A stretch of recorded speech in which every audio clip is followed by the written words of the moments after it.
So apparently technology is a wonderful thing. It was hung up at 12 on my screen. Oh.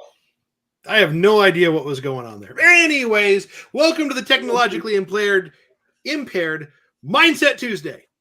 You thought you were getting Tuesday Night Live, but no, we're coming at you with another day's worth of mindset, but this time it's going to be about 6 times longer than what you had yesterday.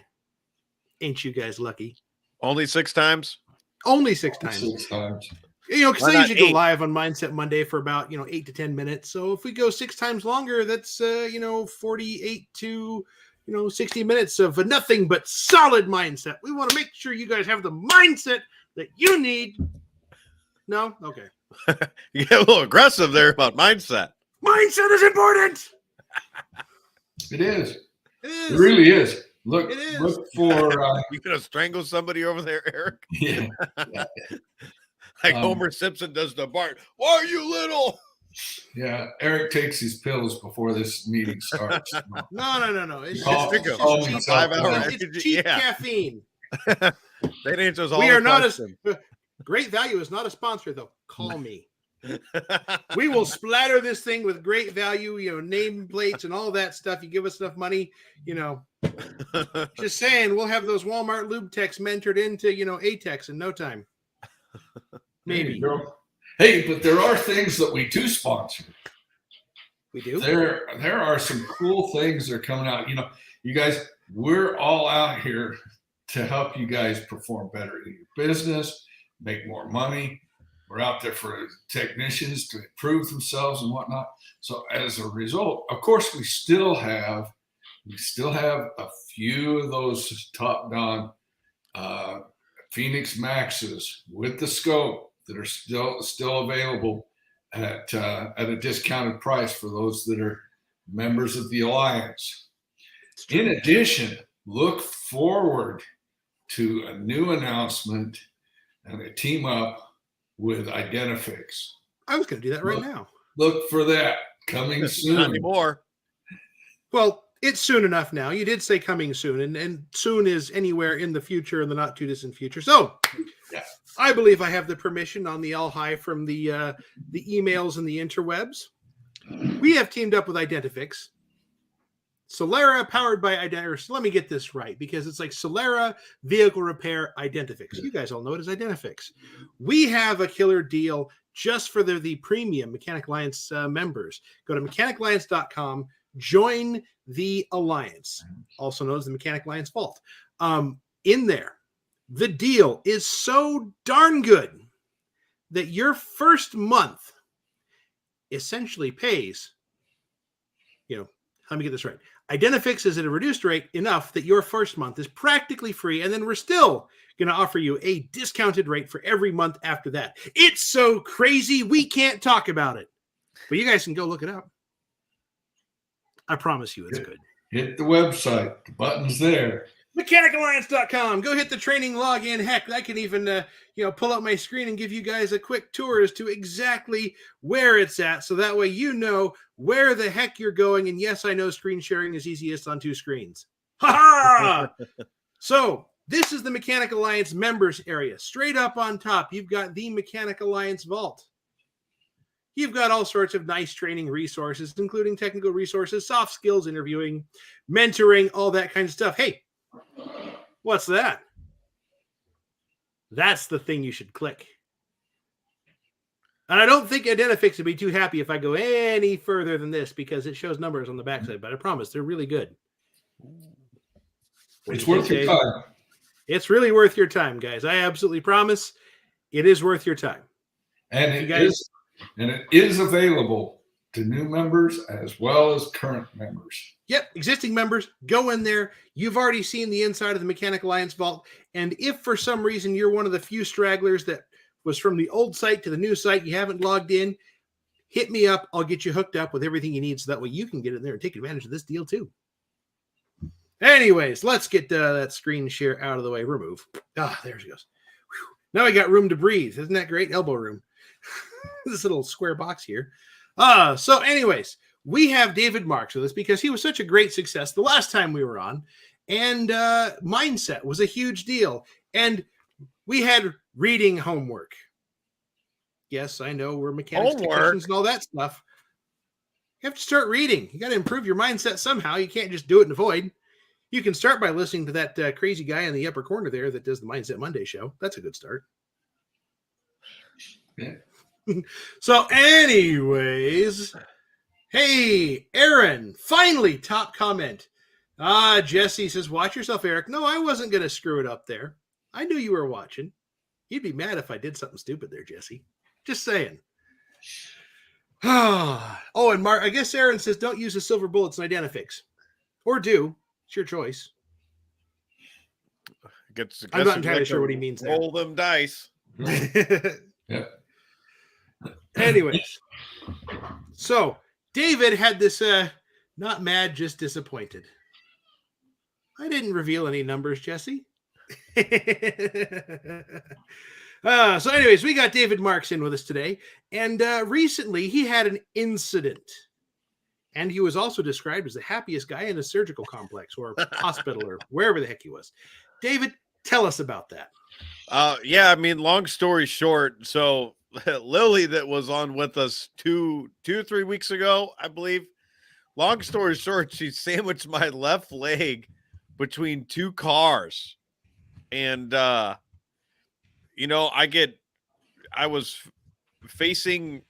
was a 08 GMC Arcadia, my stomach was in line with the driver's headlamp, doing something under the hood, and we were moving cars, and the car she was driving and had an ABS issue, was an 07 Trailblazer, and didn't have any brake pedal until she hit my leg. So your leg was the brake. What? Your leg was the brake. Yeah, no shit. In this incident was, so it hits my left leg, and then my knee hits the car the Arcade was on, and when I got hit, it popped me out, and it sandwiched it, but it popped me out. So I go down on the ground instantly, and I just calm. I could tell right away my leg's not broken. Okay, cool. Told her this is how you lock the place up. Take me to urgent care. And this poor little girl, I mean, she kept it pretty, for being 20 years old. I got to tell you, she kept it pretty calm and pretty cool, but she felt horrible. Just started a new job.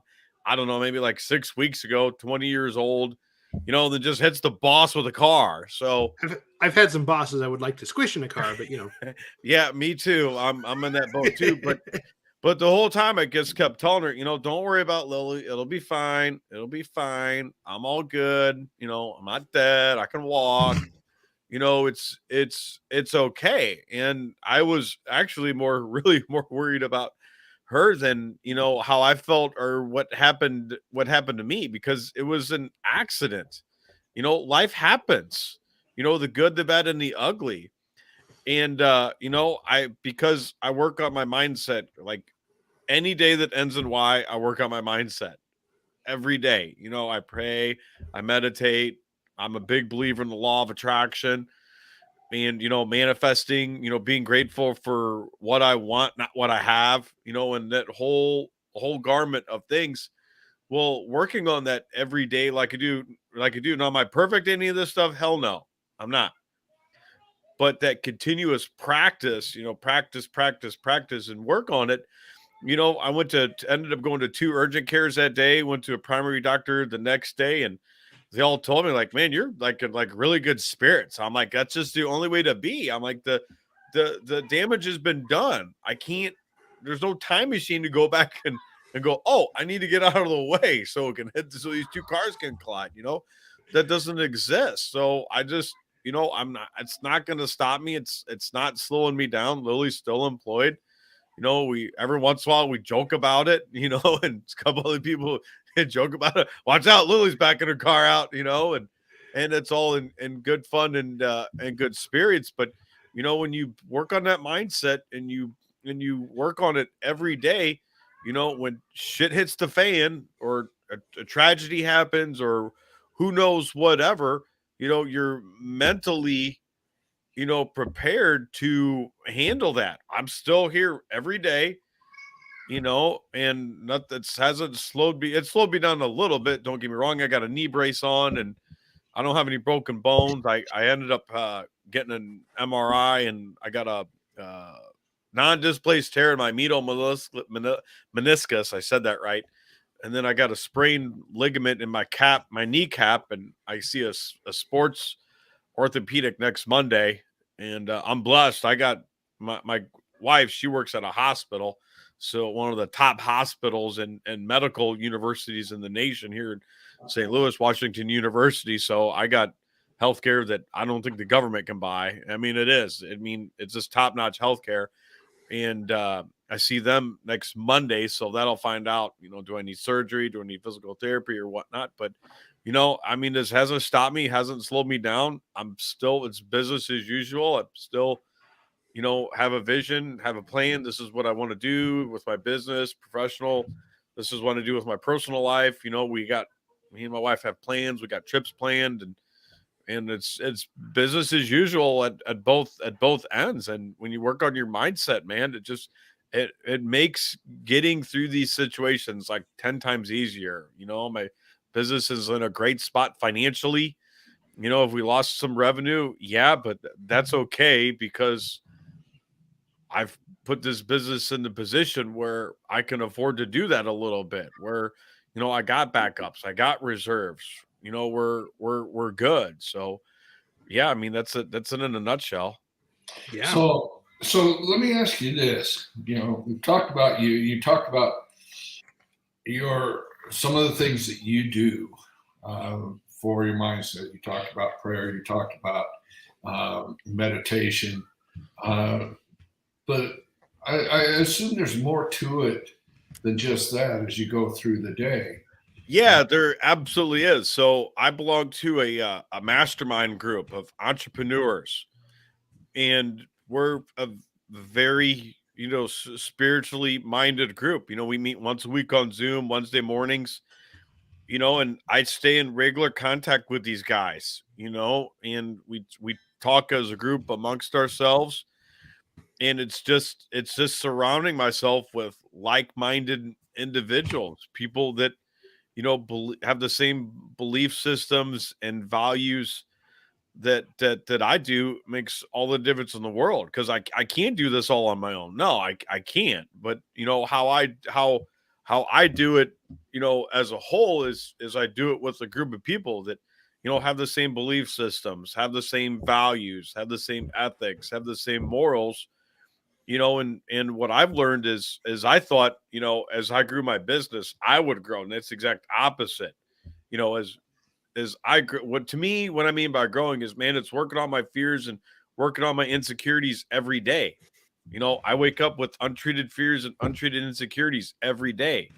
And the more I work on those and realize that they're just bullshit, and I stay in contact with the same like-minded people, I'm able to handle these situations.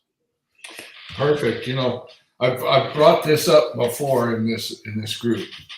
Yeah. We talked about the entrepreneurial operating system. This guy right here, I'll tell you, obviously David's following what's written in that book, because one of the big things he talks about is surrounding yourself with like-minded people. Well, it's Napoleon. People that are going to bring you up to their level, rather than people that are going to drag you down to where they are. Well, to my group that I'm part of, there's some guys in there there's a couple of guys. There's one guy in there that's a multi-millionaire. And there's a couple of guys that are millionaires in there. I mean, these guys got big pockets. They're the most humble people I want. And you never know it. And it's like, I tell everybody, if find mentors, find people that have what you want and hang around with them. They're more than willing to help. Ask questions, listen, then shut the fuck up. Don't just keep talking. I listen more than I talk. That's why God gave us one mouth and 2 ears for a reason. But that book talks about that. Or like if anybody's read Napoleon Hill's book, You Can Grow Rich, he's got a chapter dedicated to Mastermind about that.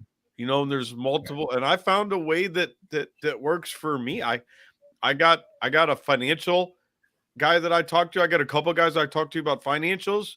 I got a guy I talked to, I work with Elite Worldwide. They're an automotive coaching company. I'm going to plug them. I got my buddy Leon Martin. I mean, he's been a godsend for me, and I love what you guys are doing at Mechanic Alliance and bringing the industry up. I mean, this being part of that's part of my mastermind, and it's, I don't think you can ever have enough mentors. And, for me, the best way to find a good mentor is you got to make yourself vulnerable. The more vulnerable I allow myself to be, then the right people come into my life.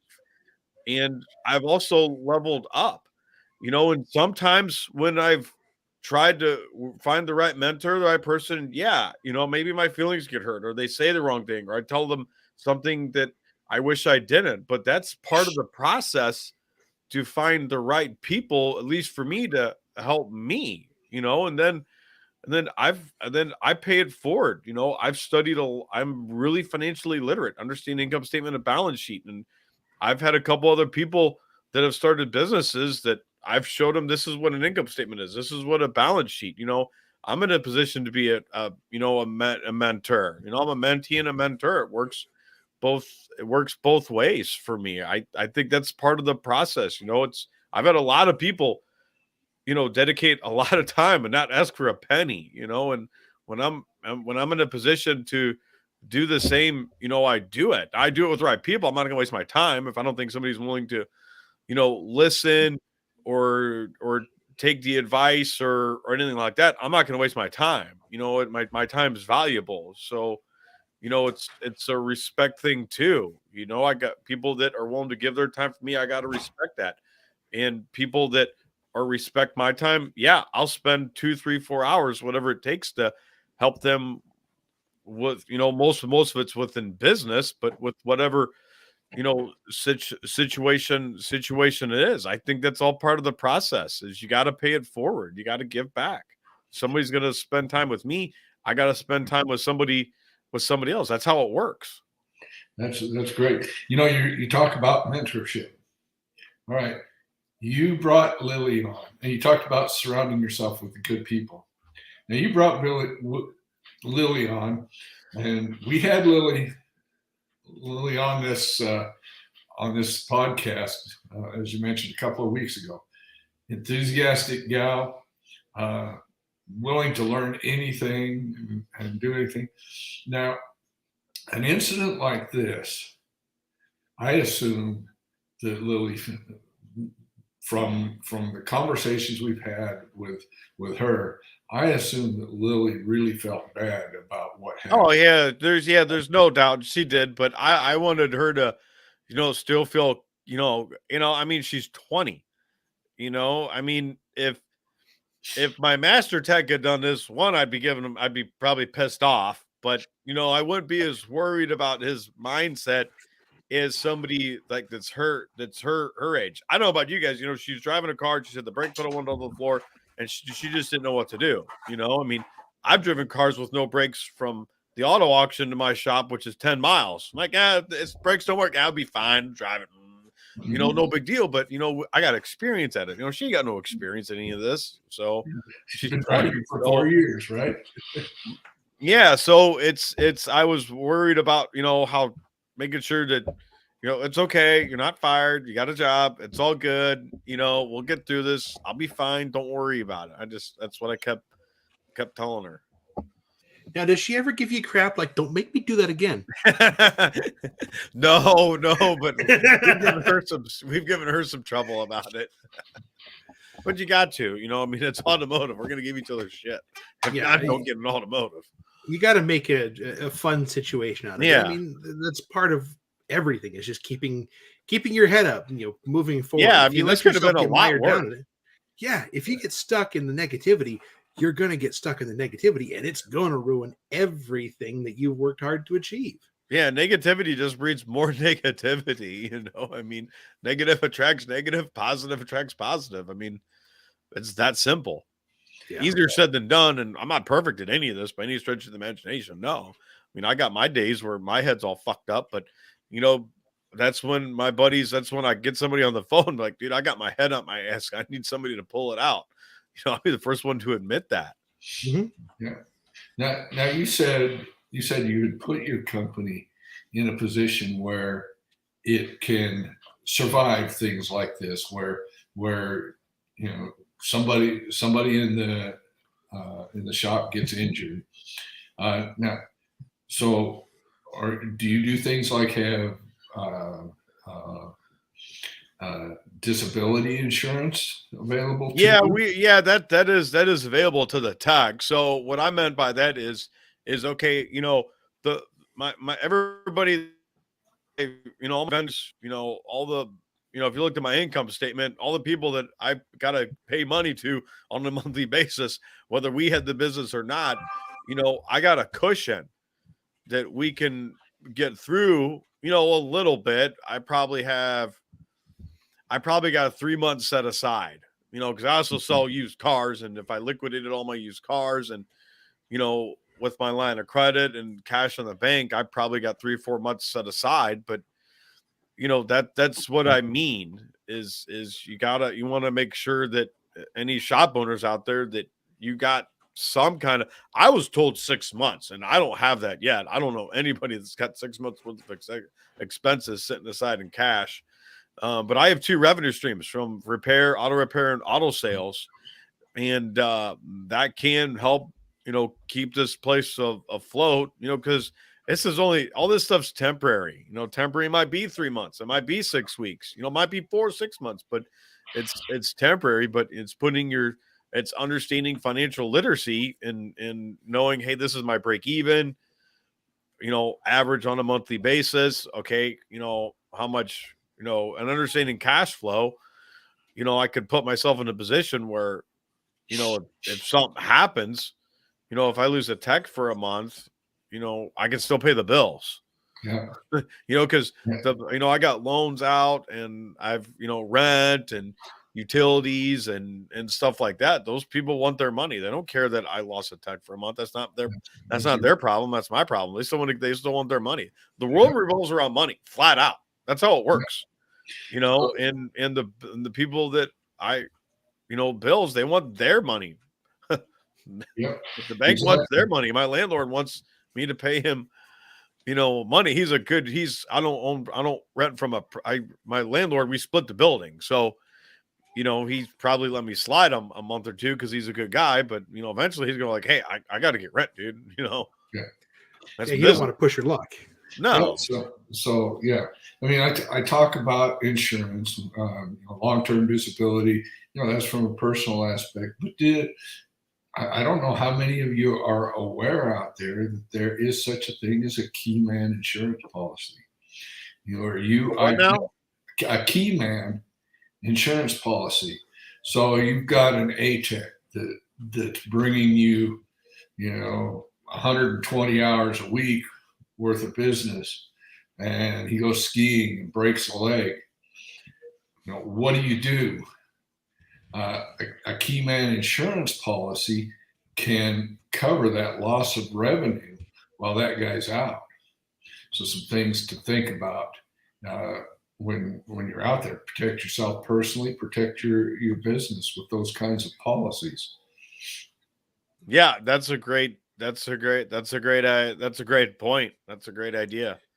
I had to go Google it. I didn't know such a thing existed. I didn't know. I never heard of that either. And I thought I heard of, as I'm big on having all the right insurance. I mean, I think, part of that mastermind group is, I'm extremely proactive when it comes to attorneys, insurance, and a CPA. I'm constantly, not constantly, but, before I do something, I got a damn good business attorney. All he does is business. I'll email, hey, can I do this? Hey, this is going to get me in trouble. Or email the insurance guy or email the CPA. Hey, if I do this, or, I got to stay in constant contact with these people because that's what keeps the IRS from knocking on my door, law firm or make sure I'm proactive with insurance, CPAs and attorneys. It's cheaper on the front end than after shit happens. Yeah. So, all of that plays into your mindset. As you said, you have everything in place, everything's there. So if something happens, it's not a big stress for you. No. You're going to worry, but it's not a huge stress issue. You got it covered. Yeah, absolutely. So that's great. Any other words of wisdom that you have for us? I don't know about words of wisdom. I'm just a regular guy like everybody else, but as far as mindset goes, I love reading. You- you- yeah, I just read, read, and I think surround yourself with, I get rid of negative people. I don't have any drama. If people are always talking about so and so, talking about so, even when I worked, I used to work for a auto value bumper to bumper store. And some of the other countermen would say, well, hey, so and so is doing this. I was like, well, I don't care. They don't sign my paycheck. Yep. I could care less. And it worked every time. When guys on the counter wanted to gossip, I'd say, you hear what so and so is? I don't care. Like, my job is to make the boss happy. That's who signs my paycheck. That's my job. Yep. I could care less what they do. As long as it doesn't affect me, they can do whatever the hell they want. Yeah. We talk about it in this industry. Sometimes you have to fire your customers. Sometimes you have to fire your friends because of. I've done that plenty. Yeah, I just fired a fleet accountant yesterday, and I'm just, it's not good for business. We had one that I had an advisor. He really screwed up a phone call, and it cost us a fleet account. It was a blessing in disguise, actually, because I was about to get rid of him anyway. And then they called back. Guy wanted to get an oil change and says, no, dude, I'm too busy right now, dude. I can't do your oil change. Like, I'm surprised. Well, it's because they're just a pain in the ass. But you can't. I think with the right mindset, you can't be afraid to, when we're slow, if it's slow around here, which it hasn't been, but even when at times it has, I'll say no. You got to read people. I'm really good at reading people. That's one of my top traits. And I tell, I'd rather have these guys with their thumb up their ass and take on a customer we have no business with. It's not worth it. I have no problems doing it now. Once upon a time, yeah, I did it, but now where I'm at, no, I tell people no. I just make, I were like a week out. The ever sensors. What? The ever sensors. Ever since you rotated my tires, I know my cigarette lighter doesn't work. Well, it's just I just ask a few simple questions when the customer's on the phone, and I'm pretty quick about, is this somebody that we're looking to do business with that's gonna help us, help grow the business and make the tax money and myself money. These guys are dependent on my skills and my abilities to for me to be able to provide good income so they can provide for themselves and their families. So if I'm taking on, customers that we don't want, that I don't think are a good fit, well, I'm not doing them any favors because it's just going to be a headache. My master tech, he's got 20 years at this. I've got 23 years into this. We know, it's not worth it. I have no problems doing that. We haven't been slow, but when there's times that we have, I'll say like, now we're 2 weeks out and parking lot's empty. It's just not worth it because I got faith that, the phone's going to ring. There'll be somebody else. Yep. Exactly. It's all about it. It's all about that vision. We talk about vision statements and things like that. Yeah. But having that vision of what you are, what you're going to be, or what you want to be, and communicating that kind of amongst yourselves, and so that everybody's on the same page. Yeah, my guys know exactly what I want to do. One of the questions I ask whenever I interview people, where do you see yourself in 5 years? Where do you see yourself in 10 years? Because me as an employer, that plays a big factor in, do I bring you on board? People that have no clue where they're going, not that there's anything wrong with that. Okay. I don't want to say right, wrong, good, or bad. I work really hard on, because this is just an opinions, but for my opinion, if somebody doesn't even have a vision as an individual, I'm like, I don't know if they're going to be a good fit here, because, I want people that, this is where I want to be in 5 years. This is where I want to be in 10 years. Okay, cool. Well, how can I help you get there? because if they're helping me create my vision, well, let me help them do that with what they want to do, and then guess what? They both come to fruition, and everybody's happy. Yeah. And not only that, these gray hairs have taught me that when you get everybody on the same page and they're all following the same vision, when you run into those slow times, what happens? Everybody now starts pushing the business and trying to bring things in because they have the same vision. They're going to stay with you. They're going to stay with you through the rough times because they know what that vision is. They know what needs to be done to address the issues that happen. You've got a process for addressing those issues, and they know what to do when business gets slow, for example. Yeah, it's gonna happen. This is a seasonal business. Any shop that says we do it. It's in October. It does slow for the past few years. It gets a little slower here in October. Why? I have no idea, but that's just been the trend here. Then November, December goes right back up, and then January and February it slows down. So but that goes back to I think that financial part is you got to know your numbers as a business owner. If you don't know your numbers, you don't know your business, and then you can relate that to the employees, and the employees understand that, hey, Dave's got a vision. This will be okay. We'll get through it. They know that they're going to get paid I pay weekly, so they don't have to worry about that. But yeah, you're 100% spot on, Dave. When it gets slow and the guys know that vision, they'll do stuff. They'll figure, we'll make it. We'll get through it. No, it's all good. Mm-hmm. Yeah. Absolutely.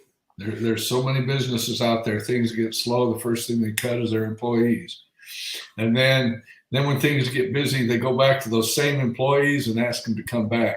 No, that's a huge mistake. I'd never do that. No, employees remember. Well, it's not the employee's fault. The business isn't through the door. That's my problem. Yeah, exactly. That's my job. Is to make sure that these guys have have enough work coming through the door to do the work. That's not their responsibility. Yeah. And now, speaking of work, that's a good segue to what you have brought up to us as to what happens when someone leaves work partway through a job. Partway through a job. Yeah, there's a post the other day about somebody leaving a shop. I think it's a huge mistake for any technician to, I get it. There's a lot of shitty shop owners out there because, dude, I've worked for them.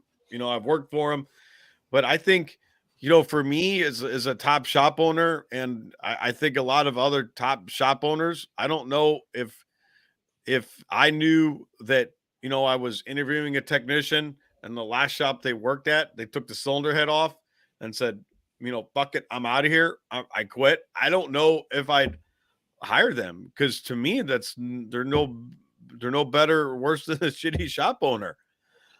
I think that is direct reflection on their integrity. If I was sitting here interviewing somebody, and then let me, they had an application or gave me a resume and we talked and then they didn't tell me what happened. And then I called the last shop and said, yeah, that SOB took a cylinder head off and then just walked out. Well, I'm probably not going to hire you. And this isn't to give a pass on the shitty shop owners, but guys, be the bigger man and and finish the job, because to me, you're just stooping down to their level. You know better than they are. And the top shop owners, independents, I seriously doubt a lot of us, knowing that, would hire anybody like that, because to me that's a direct reflection on who you are as a person. Yeah, it shows your integrity. Yeah, it shows lack of integrity. That's one of my core values is integrity. We have a sheet here, that I talk about with everybody here. We have 4 core values, and integrity to me it's number 3 on the list. And that tells me a lot about who you are. I get it. That guy may be up your ass and blah, blah, blah, blah. But then me and Eric were talking about this before we came on. I used to be at a union dealership 21 years ago, and we went on strike, and there was customers' cars in the shop. I worked at a Chevy dealership, and we had customers' cars tore apart. The next day, we're out front in picket line. So what about the innocent person whose car you took apart and then put back together? You just kind of stuck it right to them, and they didn't do anything wrong. It's not. Oh yeah. They're just innocent. So just be very cautious on how you do that, how you handle that. I speak for myself, but a lot of the independent shop owners around here, dude, we're all friends and we all talk. And if I know I got a couple good friends of mine that are other independent shop owners, and I know what level of shop owner they at. And if somebody did that at their place and then came over here, you're not going to get a job, because I'm going to go, no, I've known that guy for 15 years, dude. That's not how he operates. Yeah. Right. Yeah. We see a lot of on our Facebook page, we see a lot of people that will complain about owners, and grant you, there are a lot of not so professional owners out there. Yeah, I've worked for them and managers. I worked at a car accident. That guy was a dick. But that should not reflect on us as an individual. Right. We still have our own integrity. I mean, yeah, let's walk out of that situation. So sometimes you have to fire your boss too. Absolutely. Walk out of that situation. And especially nowadays with the demand for technicians out there, there are good shop owners like yourself that are out there looking for people.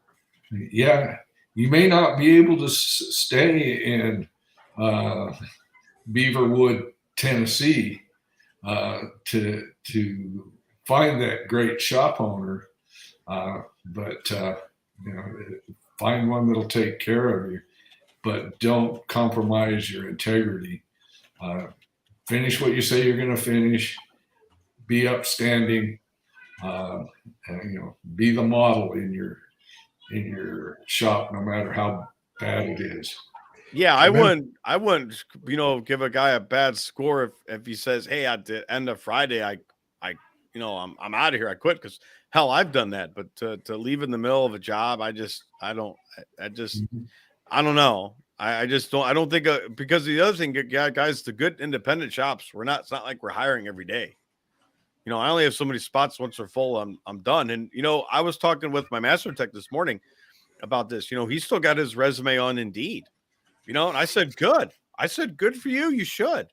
I've been taught as a shop owner, Dave, you always need to be recruiting good technicians. Well, good technicians, I think, should also be recruiting good shops. The other good shops in your area.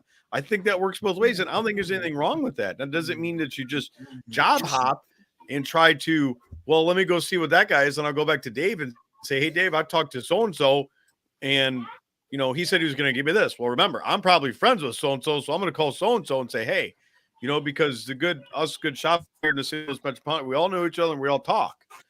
And the last thing we would want to try to do is poach somebody else's employee, because we want somebody doing that to us. So it doesn't mean that, but just, be familiar with and familiar side with the other good shops. Ask the parts drivers. Hey, who do you guys hate delivering parts to? Who do you guys love delivering parts to? Because they'll tell you. The parts drivers can be a huge resource for technicians to know, the good. I'm just speaking of independent shops, and don't exclude back the chain stores and the dealerships, of where to go. So, I told Nick, he got your resume. I said, good. I don't blame you, Nick, because hell, I could get killed on a car accident on my way home, and he'll need to find another job, because I don't have anybody here to replace myself. I don't have that yet. I'm not that far down the pipeline yet with this yet, but there's nobody to replace me. So he should be, knowing where to go and who to go, and maybe even know the guys, go out to lunch with them. I think that's perfectly, acceptable. But just beware, the good shop owners, we all talk and we're all friends with each other. And in the vicinity, I'd say, I'm in Maryland Heights, so yeah, I know several of the Maryland Heights shop owners, and a couple cities over. I'm friends with these guys. Mhm. Now you're some guy 20 miles away, and I'm in St. Louis County, mid St. Louis County, so South County. I don't know those guys, but I think that works both ways. Yeah, Right. It goes back to your original comments about who you surround yourself with, and you want to surround yourself with, even if you're a technician, you want to surround yourself with those good shop owners. Yeah, and always remember, it doesn't cost anything to be a decent human being. Yeah, I mean, because when the opportunity presents itself, then that technician is prepared and can make roll that box, when needed. I mean, I know Nick's not out looking because I make him feel appreciated 110%, but he's putting himself in a position in the event he has to. He's prepared and he can do that. I don't blame him. I said, I think that's smart. Yeah. Perfect. And there's a part of me that wonders how many recruiting calls he gets on a regular basis. I don't know. It really doesn't matter, does it? No, I mean it doesn't, because I haven't given him a reason to roll that box, Right. But I think every technician and every shop owner should be, prepared to, make that move. What if I get a phone call from his wife? Hey, Nick's not coming in anymore. Well, I mean, God forbid that happens, but I need to be, we need to be prepared as technicians and shop owners to replace each other. It's not that, we want to go out and maliciously do that, but as Dave's brought up with the insurance, you never know what can happen. I mean, I had no idea 2 weeks ago my left knee was going to get banged up. That's the stuff happens. You never know. So it's putting yourself in a position to, take care of yourself, because at the end of the day, man, the only person that's going to care about us is us. The only person going to give a shit about me is me. It doesn't mean to, go around people's back and be malicious or nothing, but yeah, I'm always recruiting because you never know. Right. That is very true. Exactly. Yeah. So a little bit slower night in the comment bleachers. Of course, we are closing in on Halloween season. There's all sorts of Halloween activities going around too.